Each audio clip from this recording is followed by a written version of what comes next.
They predicted my death in chilling detail, so I had to fake my own to survive. It was just a crumpled piece of paper, torn from a journal, lying in the gutter near my apartment. I almost didn't pick it up, but something about it caught my eye. When I read it, my blood ran cold. It described my death, down to the smallest detail. The date was just a week away. And now, I'm starting to think someone's watching me. It was a dreary Monday afternoon, and the sky threatened rain as I walked home from work. The streets were mostly empty, and I welcomed the quiet after a chaotic day. That's when I saw it, a crumpled piece of paper lying in the gutter. Normally, I wouldn't have thought twice about it, but something about the way it fluttered in the breeze caught my eye. I bent down to pick it up, curiosity outweighing my usual indifference. The paper was torn from what looked like a journal or a notebook, the edges frayed. The handwriting was small and neat, but shaky, as though the writer had been in a rush or afraid. The words stopped me cold. The page was a detailed account of someone's death. The handwriting described the time of day, the location, and even the weather. But what made my stomach churn was the name written at the top of the page, James Carter. That was my name. I laughed nervously, brushing it off as a strange coincidence. But as I read further, the details became disturbingly specific. It described the exact street where I lived, the cafe I frequented, and even the color of the jacket I was wearing that day. And then, the final lines, he will take his last breath on November 15th, 2024 at 11:57 p.m. Cause of death, blunt force trauma. I stared at the date. It was only a week away. My hands trembled as I folded the paper and shoved it into my pocket. I told myself it was a prank, that someone was messing with me. But deep down, I felt a creeping unease. Who had written this? How did they know so much about me? And more importantly, was it just a coincidence or a warning? I spent the rest of the walk home gripping the page in my pocket like it was about to disappear. By the time I reached my apartment, my palms were sweaty and my heart was racing. I locked the door behind me, drew the blinds, and sat at the kitchen table, staring at the torn sheet of paper. The handwriting was deliberate but unsteady, as though written under duress. The level of detail about my life was unnerving. My favorite drink at the cafe, the time I left for work. Even the fact that I always checked my phone before crossing the street. It wasn't the kind of information someone could guess. Whoever wrote this knew me. But the most chilling detail was the prediction of my death. Blunt force trauma. The phrase echoed in my mind, its stark simplicity more terrifying than any elaborate threat. I tried to rationalize it. Maybe it was a prank, a cruel, elaborate joke by someone who had been watching me for a while. Or maybe it was random and I was reading too much into it. But as the hours passed, I couldn't shake the feeling that I was being watched. That night, I barely slept. Every creak of the floorboards, every gust of wind outside, felt like a warning. I checked my locks twice, then 3 times, and kept the page folded under my pillow like a talisman. If this was someone's way of scaring me, it was working. The next morning, I decided to investigate. I had to know where the page had come from. I retraced my steps from the previous day, scouring the gutter where I had found it for any other clues. But the street was empty, the paper's origins as much a mystery as before. As I stood there, a man passing by gave me a strange look. He was middle-aged, with a weathered face and a worn jacket. He slowed as he approached, his eyes narrowing. "You okay there?" he asked, his voice rough. "Yeah," I said quickly, folding the page and shoving it into my pocket. "Just dropped something." He stared at me for a moment longer, before nodding and walking on. But as I turned to leave, I felt his gaze linger on me, like he was trying to place me, or remember me. The encounter with the man on the street left me rattled, but I couldn't shake the sense that it wasn't random. I walked back to my apartment, keeping an eye on every passerby, every car that slowed a little too much near the curb. Paranoia gripped me tighter with every step. Once I was home, I locked the door and laid the torn page on the kitchen table, determined to make sense of it. If someone was trying to mess with me, they had gone to great lengths. But why? And how did they know so much about my life? I decided to examine the page more closely. Under the bright light of the kitchen, I noticed something I hadn't seen before, faint smudges along the edges, as if the page had been handled repeatedly. The ink was slightly smeared in places too, and there was a faint indentation on the back, like someone had pressed too hard while writing. I held the page up to the light, hoping for more clues. That's when I saw it, a watermark, faint and almost imperceptible. But it was there. Grandview Motel. I grabbed my laptop and searched for the name. The results showed a dilapidated building on the outskirts of town, the kind of place no one stayed at unless they had nowhere else to go. Its reputation wasn't great. Rumors of illegal activity, strange noises, and unexplained disappearances surrounded it. My gut told me the answer was there, but the thought of going to a place like that, alone, made my stomach churn. I wasn't exactly brave, and the idea of confronting whoever might be behind this was terrifying. Still, I couldn't let it go. I needed answers. The next day, I drove to the motel. The building was worse than it had looked online. Cracked windows, peeling paint, and a flickering neon sign that buzzed faintly in the gray afternoon light. I parked across the street, hesitating for a moment before stepping out of the car. Inside, the air was stale, smelling of mildew and cigarettes. The receptionist barely looked up as I approached the desk, a wiry man in his 60s with yellowed teeth and a perpetual scowl. "Need a room?" he grunted. "No," I said quickly, pulling out the torn page. "I found this, and it has your motel's name on it. Do you know anything about it?" He glanced at the page, his scowl deepening. "Don't know what you're talking about." I pressed on. "Has anyone been staying here recently? Someone who might have left this behind?" "Look, kid," he snapped. "I don't keep tabs on every piece of paper people bring in here. If you're not renting a room, you're wasting my time." Dejected, I turned to leave, but something caught my eye. On the bulletin board near the entrance was a stack of missing persons flyers. Dozens of faces stared back at me, some with dates going back years. My heart sank as I realized how many of them were young, around my age. And as I scanned the flyers, one in particular made my blood run cold. It was the man from the street, the one who had asked if I was okay. His name was listed as Arthur Grayson, and he had been missing for over a year. I stumbled out of the motel, my mind spinning. The man from the street, Arthur Grayson, was supposed to be missing. Yet I'd seen him just yesterday, alive and well. Was he following me? Watching me? And what did he have to do with the page I found? I sat in my car, gripping the steering wheel as I tried to make sense of it all. The torn page, the motel, the missing persons. It felt like pieces of a puzzle, but the picture they formed was still out of reach. My gaze flicked back to the building, its cracked windows staring back like dead eyes. If Arthur Grayson was connected to this place, there had to be more to uncover. That night, I couldn't sleep. The image of Arthur's face on the flyer haunted me, his eyes seeming to follow me wherever I turned. Desperation clawed at me, and I found myself returning to the page for answers. I read and reread it, searching for anything I might have missed. Then I saw it. In the corner of the page, barely visible in the dim light, was a smudge of what looked like ink. I grabbed a magnifying glass from my drawer and leaned in. The smudge wasn't random. It was a symbol, a circle with jagged lines radiating outward like a sun or a burst of light. The symbol felt familiar, though I couldn't place it. I turned to the internet, searching for anything similar. After hours of fruitless digging, I finally found a match. The symbol was connected to an old urban legend, one about a group known as the Watchers. According to the legend, the Watchers were a secretive group that targeted individuals, following them and documenting their every move. Their victims often reported finding strange notes, cryptic warnings, and signs that they were being watched. Most of these accounts ended the same way. The victim disappeared, leaving behind only fragments of their story. My stomach turned as I read more. The Watchers weren't just passive observers. They were said to mark their targets, predicting the exact time and manner of their deaths. And once the prediction was made, it was said to be unavoidable. The date on my page loomed in my mind. November 15th, 2024. It was only 5 days away. I thought back to Arthur Grayson. If he was one of their targets, how was he still alive? Did he manage to escape them? Or was there something more sinister at play? Determined to find answers, I searched for any information about Arthur online. Most of the results were tied to his missing persons case, a story that had made local headlines for a few weeks before fading away. But one article stood out. It mentioned that he had been last seen near the Grandview Motel.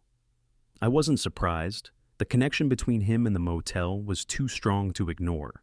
I needed to find him again, to confront him about what he knew. but tracking him down wouldn't be easy. If he didn't want to be found, he'd make sure of it. The next day I went back to the street where I'd seen Arthur. I waited for hours, hoping he'd appear again. Just as I was about to give up, I saw him, walking briskly with his head down. I stepped into his path, and he froze, his eyes wide with recognition. "You," I said, trying to keep my voice steady. "I need to talk to you." Arthur glanced around, his body tense. "You shouldn't be here," he whispered. "They're watching." Arthur's words sent a chill down my spine. "They're watching." His eyes darted around, scanning the street as if expecting someone, or something, to appear at any moment. "Who's watching?" I demanded, my voice sharper than I intended. "What do you know about the page I found? About the motel?" Arthur grabbed my arm and pulled me into an alley, his grip surprisingly strong. "You're marked," he said in a hushed tone. "That page isn't just a warning, it's a promise. The Watchers never make mistakes." "Who are they?" I asked, my heart pounding. "Why me?" Arthur shook his head, his face a mask of fear. "It's not random. They choose people who've broken the rules, even if they don't know it. The page is their way of letting you know your time's up. But if you're smart, you can avoid them. At least for a while." "Why are you still here?" I pressed. "You're on that missing person flyer. I saw it. How did you escape them?" Arthur hesitated, his gaze dropping to the ground. "I didn't escape," he admitted. "They let me live, for now, but only because I did something for them." "What did you do?" I asked, my stomach sinking. His expression darkened. "I brought them someone else." The words hit me like a punch to the gut. "You sacrificed someone?" "I didn't have a choice," Arthur snapped, his voice breaking. "It was either them or me, and now it's your turn to decide." I stumbled back, my mind reeling. "No," I said, shaking my head. "There has to be another way. I'm not going to hand someone over to them." Arthur's laughter was bitter. "You think you're different? That you can beat them? You don't understand what they are. They're not just people. They're something else, something bigger. Once they mark you, it's over." But I refused to believe that. There had to be another way. I left Arthur standing in the alley, his warnings echoing in my ears. If the Watchers were as powerful as he claimed, I needed to learn everything I could about them, and fast.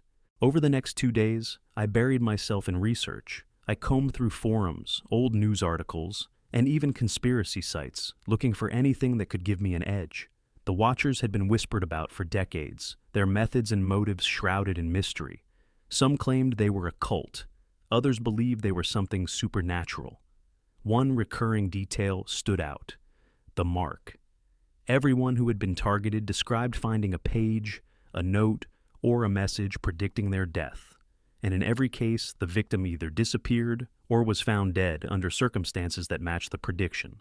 The date on my page loomed closer: November 15th. Only 3 days left.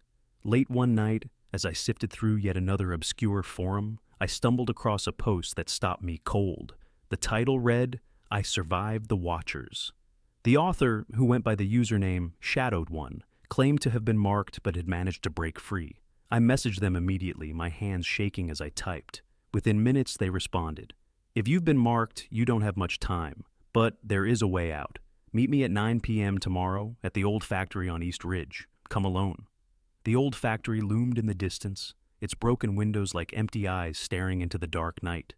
The air was damp and heavy as I approached, my footsteps echoing faintly on the cracked pavement. My heart pounded with every step. I didn't know if I could trust this person, Shadowed One, but I had no other leads, and time was running out. I stopped at the entrance, a rusted steel door barely hanging on its hinges. I hesitated, glancing over my shoulder to make sure I wasn't being followed. Then, summoning every ounce of courage I had, I stepped inside. The factory's interior was a labyrinth of shadows and decay. Machinery lay abandoned, its metal skeletons rusting away. The faint sound of dripping water echoed through the vast space, adding to the eerie atmosphere. I followed the directions Shadowed One had sent. "Go to the second floor, far end of the west wing." When I reached the designated spot, a figure emerged from the shadows. They were wearing a hooded jacket, their face partially obscured by the dim light filtering through a broken window. "You're late," they said, their voice low and gravelly. I had to make sure I wasn't being followed, I replied, keeping my distance. Are you Shadowed One? The figure nodded. I'm the only person you'll find who's lived to tell the tale. You said you've been marked? I pulled out the torn page and handed it to them. They examined it carefully, their expression grim. This is worse than I thought, they muttered. You're not just marked, you're being hunted. What do you mean? I asked, my stomach twisting. The Watchers don't just choose people at random, they explained. They pick targets who have broken their rules you don't even know you've broken. And once they've marked you, they won't stop until you're gone. I shook my head, panic rising in my chest. There has to be a way to stop them. You said you survived? I did, they said, their tone dark. But it came at a price. I had to outsmart them, make them think I wasn't worth the effort. And even then, I've spent every day since looking over my shoulder. What kind of price? I asked, dreading the answer. The figure hesitated, their hands tightening around the page. You have to give them what they want, a new target, someone to take your place. The words hit me like a punch to the gut. I can't do that, I said firmly. I won't. Then you'll die, they said bluntly. You think you're special? That you can beat them? Everyone who tries ends up in the same place, dead. The only reason I'm still alive is because I made the hard choice. The figure handed the page back to me. You have 2 days left. If you're serious about surviving, you'll need to make your move soon. Otherwise, they trailed off, their meaning clear. I left the factory in a daze, their words echoing in my mind. A new target, someone to take my place. I couldn't do it. I couldn't condemn someone else to save myself. But as the deadline loomed closer, I began to wonder if I had a choice. I barely slept that night. The words from the factory haunted me. You have to give them what they want, a new target, someone to take your place. No matter how I tried to rationalize it, the idea was abhorrent, yet the alternative was clear. If I didn't act, my time would run out. The next morning, I called in sick to work. I couldn't focus on anything but the looming date and the torn page now sitting on my desk. 2 days left. The Watchers were patient, but their mark was final. By evening, paranoia had set in. Every creak in the floorboards, every shadow outside my window felt like a warning. I checked the locks again and again, even though I knew it wouldn't matter. The Watchers didn't need an invitation. They always found a way in.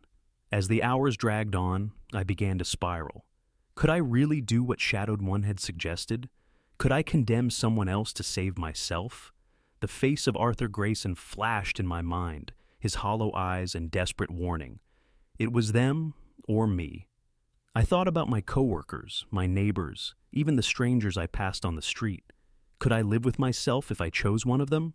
Or would the guilt destroy me before the Watchers could? Then I thought of my family, my parents, my younger sister. What would they do if I were gone? The thought of leaving them behind, of never seeing them again, made my chest tighten. That night, the decision was made for me. It was nearly midnight when the knocking started, slow, deliberate, like someone tapping a rhythm only they could hear. I froze, my heart pounding as I stared at the door. The knocks continued, louder this time. Whoever, or whatever, it was, they weren't going away. I grabbed the torn page and stuffed it into my pocket. If this was the Watchers, I wasn't going to sit around waiting for them to get me. I slipped out the back door, moving quickly and quietly through the alley behind my apartment. The streets were eerily empty as I walked, my breath visible in the cold night air. I didn't have a destination in mind. I just needed to keep moving. But as I turned a corner, I stopped dead in my tracks. Arthur Grayson was standing under a street lamp, his face illuminated in the flickering light. He didn't look surprised to see me. "You're running out of time," he said, his voice flat. "They're closing in." "How do you know?" I demanded, my fear giving way to anger. "Why are you always here? Are you working with them?" Arthur shook his head. "I'm not your enemy. I'm just trying to survive, same as you." "Then help me," I said desperately. "Tell me how to stop this." "You already know how," he replied, his eyes cold. "But you don't have it in you, do you? You're not willing to make the hard choice." Before I could respond, the street lamp flickered and went out. When it came back on, Arthur was gone, and in his place standing in the shadows was a figure I didn't recognize. Their face was obscured, but I could feel their gaze locked on me. I didn't wait to find out who or what they were. I ran. I ran until my lungs burned, my legs trembling beneath me. The figure didn't follow, but their presence lingered in my mind like a shadow I couldn't escape. I ducked into an empty parking garage, my heart pounding as I tried to catch my breath. The torn page felt heavy in my pocket, as if it carried the weight of my impending fate. I pulled it out, the neat handwriting taunting me with its certainty. 2 days had dwindled to hours. The date, November 15th, 2024, was just over the horizon. Blunt force trauma. The words seemed to echo in the cold, empty space around me. I couldn't let it happen. I wouldn't. I opened my phone and scrolled through my contacts, desperate for someone, anyone who could help. My thumb hovered over Megan's name. She was my best friend, someone I could trust, but dragging her into this felt cruel. Could I risk her life to save my own? The thought made my stomach churn.